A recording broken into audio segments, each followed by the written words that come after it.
Hello, Jim Mark Hall here with your fine wine market update. Today, Thursday, the 9th of October, 2014. So, certain wines stood out in September, and most of these, it has to be said, continued a long-standing trend. Opus 1 and Sassicaia were popular, along with the excellent and very rare DRC Tache 2010. Pichon Lalonde 2010 also did well, climbing to its highest price this year. In fact, all these wines fill spots in the top 5 market movers table, beaten only by Montrose 2010, which rose in value by 19% in September and claimed the pole position. So what about the Bordeaux market? Well, September in Bordeaux, barring any freak weather conditions, is of course the start of the harvest. And according to wine grower and writer Gavin Quinney in his LiveX blog, the summer had been cool and humid, but despite this, he says flowering had gone well. Yields looked healthy, and what was needed was a sunny September. Well, September was indeed sunny, but the feeling nonetheless is that the vintage will not be consistent. He went on to say the Bordeaux vineyard today is a patchwork of green, healthy vines and others which are browned off and rather sad.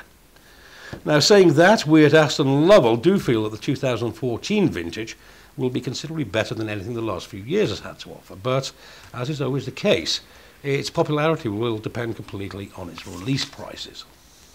Now, back to last month, and September perhaps saw the Bordeaux market stabilise, although this is by no means certain, as it was a month of mixed messages, with the broader market faring better than the ultra-important first growth market. While the Bordeaux 500, the Fine Wine 100 and Fine Wine 1000 indices all saw slight rises of 0.5%, 0.3% and 0.3% respectively, the LiveX 50 index was in fact down in September, losing 0.5% of its value. However, this fall is slight when the enormous loss of value in the first growth market over the last 3 years is taken into consideration, so perhaps the worst is behind us. Time, as they say, will tell. Now, another negative is the fact that Bordeaux's trade share in September dropped to a record low of 71.7%. Now, in February this year, Bordeaux's share of trade dropped to a 9-year low, and now it's even lower than that.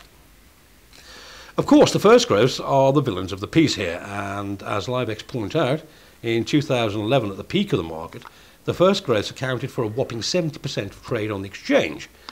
However, in September, this figure was down to 27%. And I'll finish on a quote from LiveX taken from this month's market report. And they say, I quote, "So what can we expect from the final quarter? For the LiveX to close this year up, it would have to rise 8% between now and the end of December. This seems unlikely. It is more probable that 2014 will be the 4th negative year in a row for the fine wine market, and that is an unprecedented event. For the moment, the market appears to be stabilising.